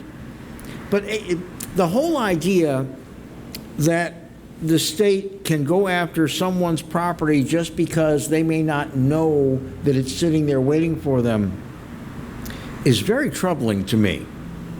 They reach into my pocket deeply enough already. Mm-hmm. That's kind of their unclaimed property for me. It's that withholding every time I get a paycheck. And they keep coming back and saying, we need to increase that. Mm-hmm. And they get my unclaimed property every time they add to the sales tax, or the fee to get a license plate on my car, or the gasoline tax, or the taxes that reduce some of the municipal bonds. The idea that someone will sit there and say, well, there's $10 billion worth of unclaimed property. We should be able to take $1 billion of it and put it in the state budget. Yeah. I think as it is right now, it's just a little bit north of $600 million in unclaimed property. I had somebody ask me, well, if they know who the money's for, if they know that William J. Profita is owed $435 from an adjustment on utilities, and they know William J. Profita's address, why don't they just cut the check and send it to you? Because there's a process by which you need to establish that you are who you say you are, and that somebody isn't opening your mailbox and cashing your check. Yeah, that's why they make you go to the unclaimed property website. It's just checks and balances. Well, they want to make sure that the right person's getting the money. That's why they ask you to go to unclaimed property, search your name, and confirm that that's you, and then get your money. Well, it's also standard trust banking. There is nothing unusual here. No, it's just this, we have this society where everybody wants it to be easier. Can't government do more to take care of me? It's like, it's not asking too much that you go to a website and enter your name in a field. Let one of those people who has $500 sitting there and they write the check and it goes to the wrong person, that person will scream bloody murder and sue them for $500 million. Yeah. You know, look, I once did a search for my name. There are 9 Kevin Gallaghers in Louisiana alone. 9 Kevin Gallagher. Some have different, middle initials, of course, but a lot of us don't go by our middle initial. So how easy would it be for another Kevin Gallagher to log on, say, yeah, that's me, and get my money? Oh, yeah, there's been a change of address, by the way. I moved to Nebo, Louisiana. That's why they require that you proactively go on there and prove it's you and get your money. But by the way, just go to treasury.la.gov, search unclaimed property. And we'll be running spots during our show that will tell you how to do it as well. We already ran one in our first hour. I know, I saw it. Well, there will be another one coming up. But again, I can't get past that any executive of any governmental entity, whether it be a governor or a president or a mayor, will say, well, we got a budget shortfall and they're not coming for it, so we want to just move it. We don't have kingdoms and fiefdoms in this country. No, but this is not purely a John Bell Edwards thing. Governor Jindal swept funds. Governor Jindal tried to sweep unclaimed property. He ran into a brick wall named John Kennedy. Yep. But the fund sweeps are nothing new. This is some of the things we're going to talk about with Stephen Wagasback when he joins us later in the hour. For right now, a quick break, and Exiles TV will return.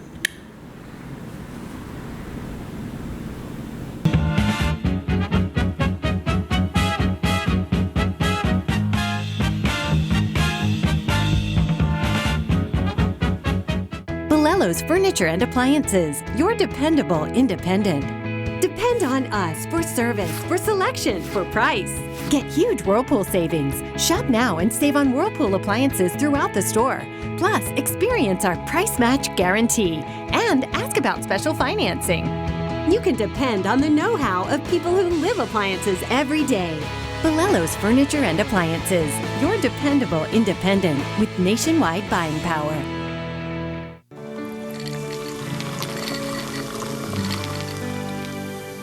No one can stop me when I taste the feeling. Nothing could ever bring me down. Nothing could ever bring me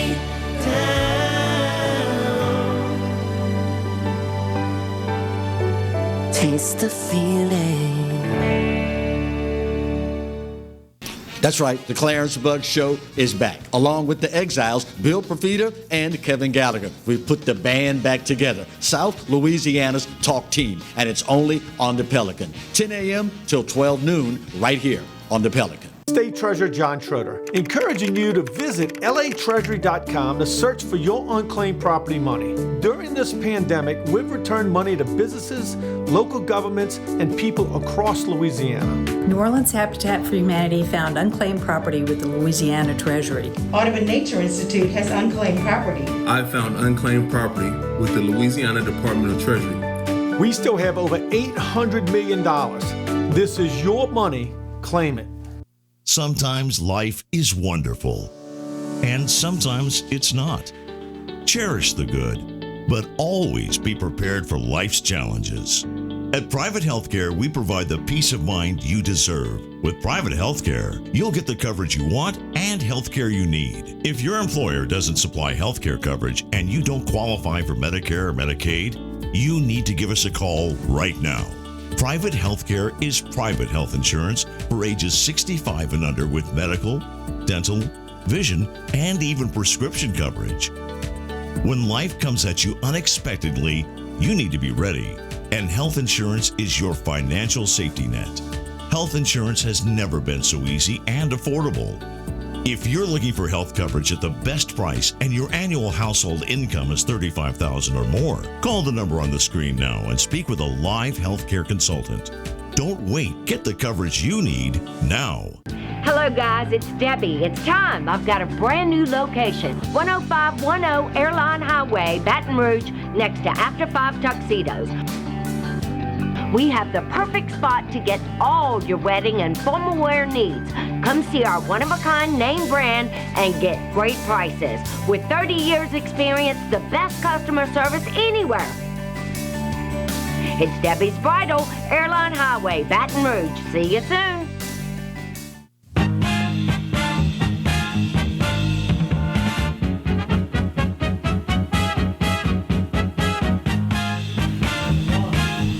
Exiles TV is back. Glad to have you with us here.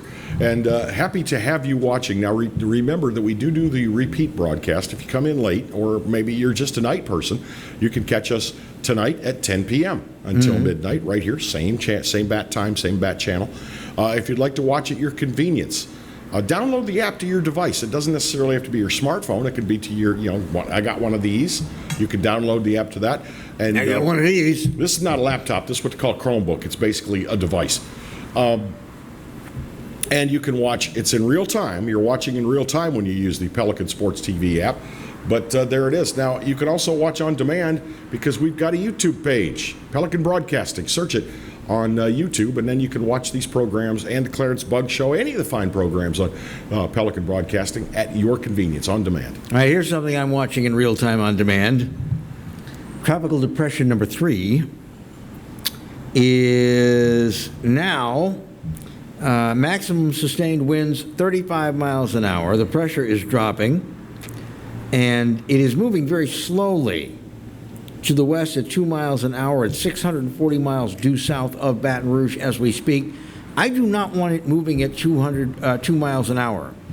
That is very slow. That is strengthening time over that warm water, Gulf water.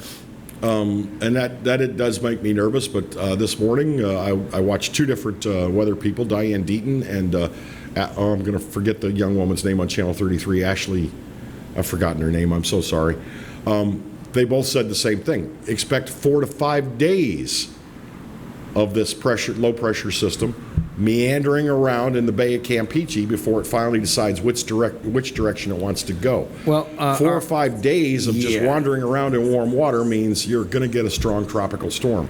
Yeah, our buddy Josh Eachus over at WBRZ. By the way, just Ashley Ruiz. I'm sorry. Ashley Ruiz. Yeah, she's very good actually. Yeah. Our buddy Josh Eachus over at WBRZ Channel 2 just posted 2 probable tracks that we won't know until late Sunday. One of the probable tracks shows a landfall just south of Brownsville, Texas, so that would still be in Mexico. The other probable track is looking directly at Pensacola, Florida. And Baton Rouge would be basically in the middle of these tracks.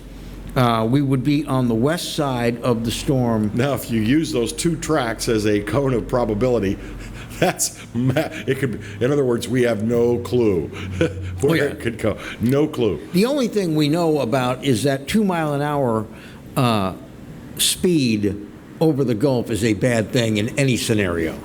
It's going to get a lot bigger and a lot stronger over that warm Gulf water. And I mean, it is at the extreme south of the Gulf where the water is the warmest. So this is not a really good scenario for all of us. Now, this is the weather this week. We got some rain in the forecast, but it's not serious. This is the time, though, that you should be thinking about things like if you have a generator, how long's it been since you fired that generator up? Mm-hmm. What kind of shape is it in? Do you want to attend to that yourself, or do you want to take? Now, what I'm going to do is I'm going to take my Honda generator over to Bozeman Distributors where I got it and have them give it the once over, give it a tune-up. Make sure it's going to run properly for me. Make sure my wife can crank it up if she needs to. Mm-hmm. That's what you do. That's what we're going to do this week in anticipation of maybe needing it next week. Also, I think that what everyone should do, and I'm going to look into and try and say this with a straight face, is right now you should go to department stores and grocery stores and buy up all the toilet paper you can possibly Get your hands up. I still am at a loss about the toilet paper with COVID-19. That's a great mystery. Nobody's ever going to figure that one out. I just don't understand. And, you know, I'm sorry if this sounds cruel, but those of you that did it, those of you that bought up all the toilet paper so that those of us that just were out and needed 6 rolls, a dozen rolls to last us 3 weeks, I hope you are choking on that stuff. I hope that you've got so much toilet paper in your house you can't move. You probably live like a hoarder anyway. And you know, I found myself, I didn't know how long it would be before we could get some. So I went and I found some at like an Office Depot. It's 48 rolls. 48 rolls of toilet paper. There's still like 30 of them left. You got toilet paper to last you to Christmas. It's not high quality toilet paper. John Wayne toilet paper. Yeah, so once the better quality stuff was available, we switched back. So we've got all this toilet paper. You have any teenagers live in your neighborhood that you don't like? You can go roll their houses. Well, yeah, we have TP teens. Actually, somebody TP'd during the TP shortage. And I thought that should be an arresting offense right there. To TP somebody's house when you can't get the TP, you should go to jail. I love it. But I don't understand. I understand that because of COVID-19, we're seeing interruptions in the food chain. I don't want to panic people, but if it looks like we're going to get a tropical storm or a hurricane, now is the time to go lay in some provisions. But remember, what do you need? A week, maybe a week, right? Well, when you lay in provisions for a storm, what do you usually do? A week. A week. The longest that we've ever been living primitively during, a hurricane or tropical storm, when I've been living in Baton Rouge, was after Gustav. We were without power for 7 days. Mm-hmm. That was it. And then when the power came back on, you could go to the store, you could buy stuff. A week. Let's be reasonable. We were out for 11 days after Gustav. I actually purchased a generator the day after Gustav passed. How long has it been since you fired it up? Gustav. Do you have any confidence that you'll be able to fire it up? You betcha. I actually read the book. I know men aren't supposed to do that. Oh, no. Only wussies read the But I did instruction. Everything they said to do for long-term storage. I ran it out of fuel. I used a little bitty pump to pump out the carburetor and all that, make sure there was no fuel in it. Mm-hmm. I took out the oil filter and put a new one in. I changed the oil, and so it ought to work. Well, I'm gonna let the pros do that. I'm gonna take mine in. Mine's just a bitty. It's Honda, suitcase. Oh no, mine weighs a short ton. Well, you probably want to power a lot. All I care about, we can get by. All I really care about is enough power to keep the refrigerator running, and maybe a lamp to read in something to charge up the devices. Ours is big, but it won't keep a refrigerator running. We use it to power our bedroom area. It will power a couple of lamps, a portable air conditioner that we put in the window, the TV, and the bathroom stuff that you need. My little Honda generator will run the portable air conditioner and the refrigerator, and you could plug a lamp or charger into it, no problem. And then the radio, we've always got tons of batteries, and we don't even worry about television until the coast is clear. I was about to say that, by the way. Everybody needs batteries during a tropical storm or a hurricane. It was the one thing everybody realized they didn't need during COVID. Yep. Batteries are everywhere and they're on sale. So go get that today. Go buy your batteries today. I have a bunch of lanterns I bought during Gustav, and the power went out. Somebody hit a pole or something a couple of weeks ago, and I had 5 of them, and they had batteries that were new that I put in them after Gustav, and I took them all out, and I fired those suckers up, and 4 of the 5 worked. The other one needed a battery change. Wow. So I was pretty amazed by that. Mm-hmm. But yeah, batteries are plentiful. Go get your batteries now. Yep. But just think about these things. Give these things some thought. If you're not 100% certain that your generator is going to work, then take steps to see that it will work. Because trust me, from experience, you don't want the power to go out and then find out your generator's gone to crap. You really don't. Who are you going to get to come out and work on it? You're not. Yeah. In my case, I was lucky. My next door neighbor's handy. But, and he came over and tried to help me, but nope. Well, so that's when I bought the Honda, because the Honda generator is a lot more reliable. Well, I hope somebody from Bozeman Distributors is watching this and would consider advertising on Exiles TV. Yeah, we'd be a good place We'd love for to you. welcome you as a sponsor. Well, I might take your advice, though. I might trundle that thing out and fire it up, see what happens. Gas it up, fire it up, see how it does. You only have to put, a couple cups of gas in it to run the field test. And then make sure you dump the gas out of it, or at least let it run dry. Do you have a Gustav supply of gas cans? No. I do. I've got 1 5-gallon gas can. That's it. I have got 6 5s, 4 2s, and a 1. Really? Really. I didn't do that.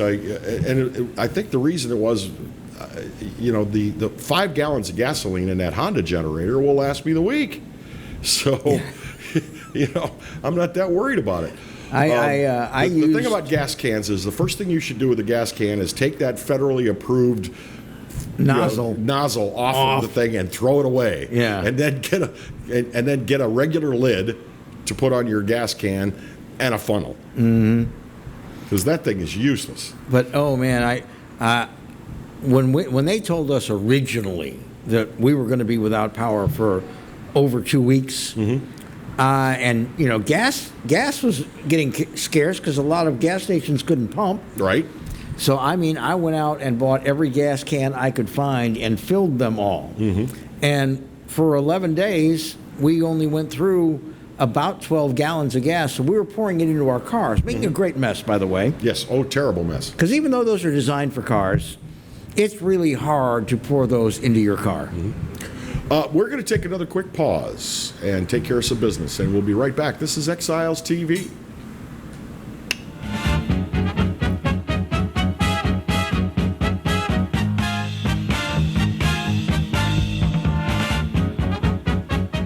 For Total Home Pest Control, who are you going to call?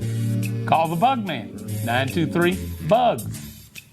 For total pest control for your home or business, call the original Salvat. Call the Bug Man today, 923-BUGS. Hi, I am Dr. Farrell Frugier Jr., and I am a general dentist at Frugier Family Dentistry. I was born and raised in Baton Rouge, Louisiana. I went to Catholic High School, LSU, and LSU School of Dentistry in New Orleans, where I received my DDS degree in 1986. I always have and will continue to be committed to continuing my education, to invest in technology which makes the diagnosis and delivery of dentistry more thorough, more comfortable, and more aesthetically pleasing. In our practice, we are here to serve the patients. We want to improve their quality of life and to develop relationships with our patients. In dentistry, we have a chance to impact lives on a daily basis, not just by doing dentistry, but by getting to know them and being a part of their life. We also believe in giving back to our community. So every year, we give back to the Greater Baton Rouge Food Bank, Toys for Tots, and Mary Bird Perkins Cancer Center. Please stop by and visit our office. We would love to take care of you and your family. Hello guys, it's Debbie. It's time. I've got a brand new location. 10510 Airline Highway, Baton Rouge, next to After 5 Tuxedos. We have the perfect spot to get all your wedding and formal wear needs. Come see our one-of-a-kind name brand and get great prices. With 30 years experience, the best customer service anywhere. It's Debbie's Bridal, Airline Highway, Baton Rouge. See you soon. Clarence Bug Show. Yeah, I'm back on the air. That's right, 10 a.m. until 12 noon, Monday and Wednesday, and we replay it Monday and Wednesday nights, 10 p.m. to midnight. Check us out online. You can watch it live at PelicanSportsTV.com, or better yet, why don't you just download the Pelican Broadcasting app? That way you can take it with you anywhere you go. That's right, the Clarence Bug Show.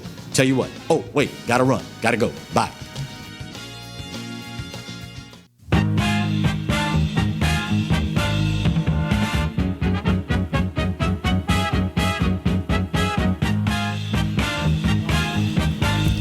Welcome welcome back to Exiles TV. We had earlier promoted Stephen Wagasback with LABI, and something has hung Stephen up. He has not made it, so we will reschedule him. He had a flat tire. A friend dropped by unexpectedly. There was an earthquake.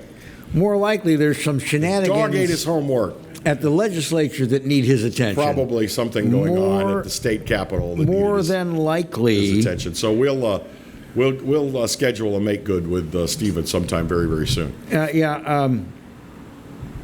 I'm wondering, as we get into whatever this tropical system is going to end up being for us. Now we know we're going to see some pretty good rain near the end of the week.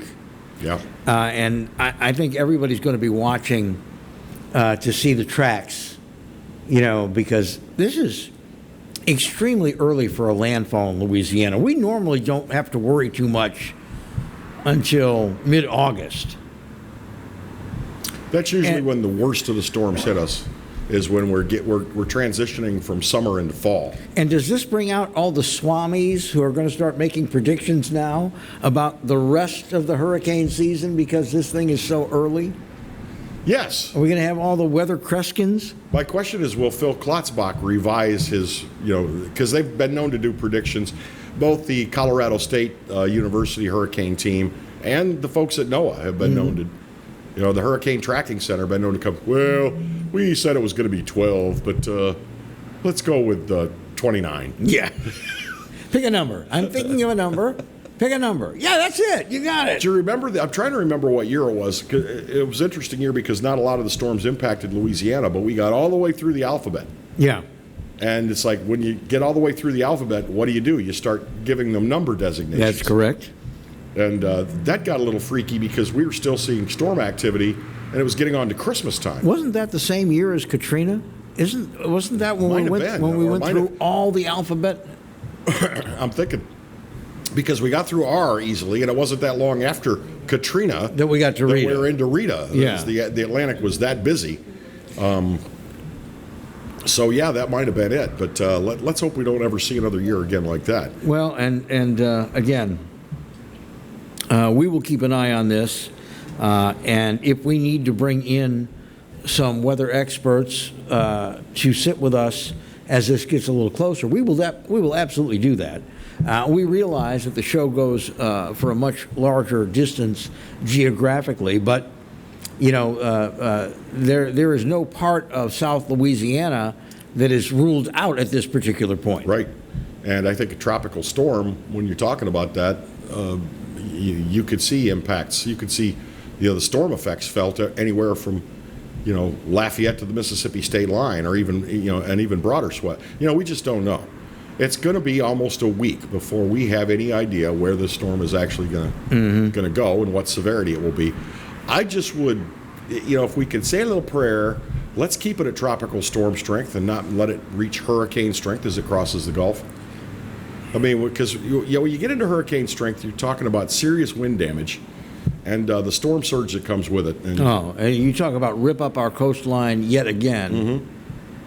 And we've been working. There have been people working very, very hard to rebuild our bird sanctuaries and nesting areas along the coast, and a really, really strong storm can just come in and blow that right out.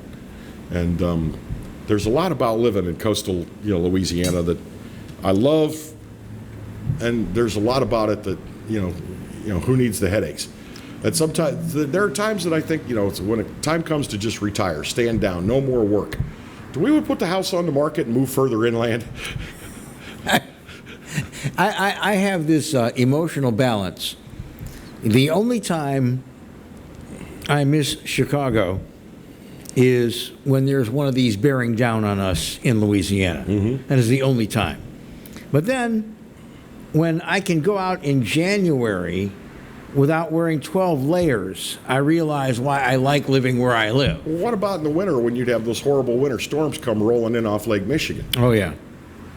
So people have asked me about the hurricanes, and I said, where do you live? Well, I live in Northern California. Earthquakes. Fires. I live in Colorado. Landslides. Blizzards. Nature is a bitch, and it's out there for all of us. I was younger with those big winter storms. I was a younger person. I used to kind of like them. They were Snow day. They were pretty.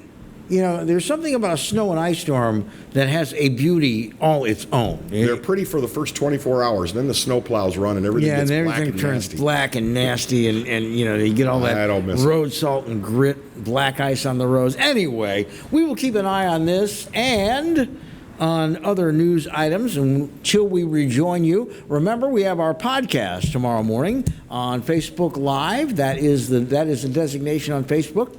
And you can hear our podcast starting around 8 a.m. And then we'll be right back here on Thursday. So until we meet again, keep a weather eye on what's happening in the tropics. Don't buy toilet paper, please. And be well and take